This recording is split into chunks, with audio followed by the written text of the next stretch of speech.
Welcome to Week 2 of the Panther Rewind. I'm BJ Zalesnik, head football coach, LeRoy Panthers, LeRoy High School, LeRoy, Illinois. This week the Panthers opened up conference play against the Fisher Bunnies, an old rivalry from long ago.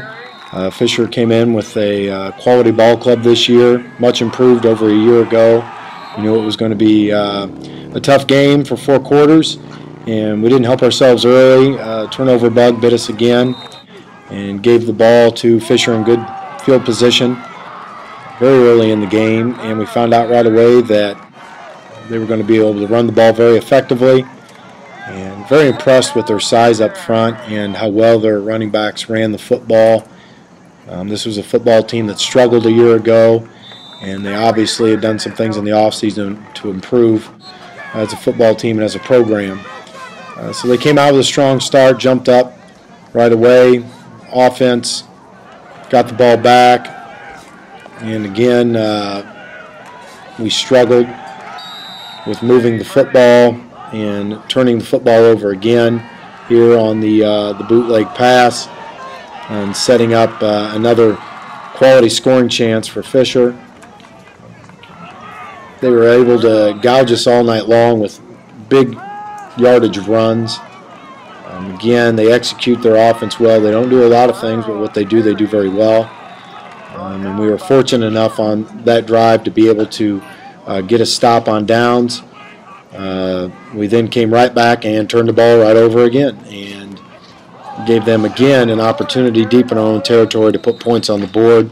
But our defense came up big again. Our defense has done a very good job in the first 2 games of the year so far of getting red zone stops and keeping our opponents out of the end zone. And the Fisher offense, once they got the ball back, they were able to drive down again inside of our 20, and our defense was able to come up with key stops to keep the score 6-0. We knew coming into the year that our defense was going to have to keep us in football games to give us a chance to win. We couldn't go down 21-0 every game and try and come back and win. It's just not our style of offense to be able to do that. So they've done a good job of keeping us within striking distance, and our first score of the game actually was a stroke of luck. It came off a bad snap. Nick Stevens, our punter, read the defense, or Fisher's punt return rather, had released early and was not paying attention to him, and so he took advantage of it and was able to take off and score. We were unable to execute the PAT afterwards. Fortunately, that did not come back to haunt us later in the game. So 6-6 ball game in the second quarter. It was a very hot night. We had come into the game with the idea that we were going to play a lot of bodies, a lot of one-way guys, in hopes that by the fourth quarter that would be to our advantage in terms of conditioning. And it did help us out quite a bit at the end of the second quarter and in the fourth quarter. Fisher's offense back on the field, again executing very well. The running backs posed some problems for us throughout the evening, and we on the edge did not play very well fundamentally as well. It's a nice break up by Randy Puckett on the slant pass. We were able to force them into a punt. Senior John Morrell was able to get a block on it, which helped us in terms of field position. Our offense in the first half was able to move the ball, but like week 1, we were unable to get a lot of points on the board. But we felt like that if we continued, if we stayed patient, again, let our depth wear them down a little bit, that we would eventually be able to cross the goal line as the game progressed. So the first half ends with a 6-6 tie, but we feel pretty good. I actually feel very fortunate about where we're at this point, that they don't have more points on the board. Very pleased that our defense was able to get the stops that we needed at this point.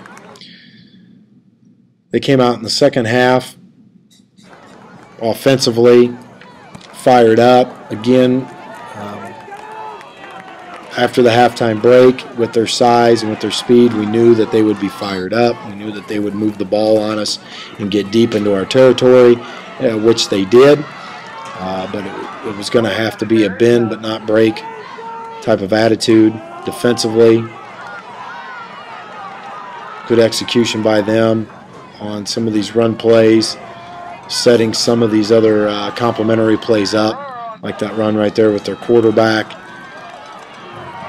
But again, we managed to stop them on downs, down in the red zone, to get our offense back on the field, and able to break a big run on the belly option, again by Stevens, quarterback. This one gets called back on a couple of offsetting penalties, but we were able to come right back with the big touchdown pass to Brad Kirby over the top. And it was a good throw, good blocking, good execution of the play. It was a play that we had talked about before the game that we may run in the second half based on how they'll defend us. We went in at halftime and discussed that our first offensive series of the second half we would run that particular play, and it was nice to see it go for a touchdown. It's always nice when your plans actually work out. Fisher's ensuing drive, they come right back again, racking up big yards.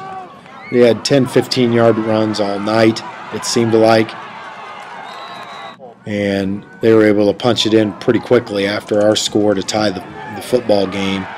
Neither team being able to, at this point, to execute a PAT or an extra point attempt. So we got a 12-12 tie.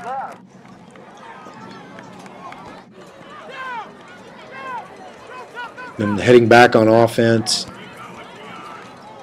At this point, we've played a lot of guys. I thought that our speed was pretty good at this point in terms of getting off the football. We had another critical turnover where our defense was going to have to step up. And unfortunately, fortunately, we were able to do that. They popped a couple of big runs. They got deep into our territory again, and we were able to slow them down enough to be able to get the ball back. Our offense got back out onto the field. We were able to string some big runs together and then cap it off with a nice play by Seth Ward on the boot catch, and then nice blocking and good run by Austin Eddy for the go-ahead score. And we were able to execute the PAT kick to put us up a touchdown. Defense came back out on the field and got some big stops, got them in a fourth and very long situation. They executed a nice little trick play to get themselves into scoring position.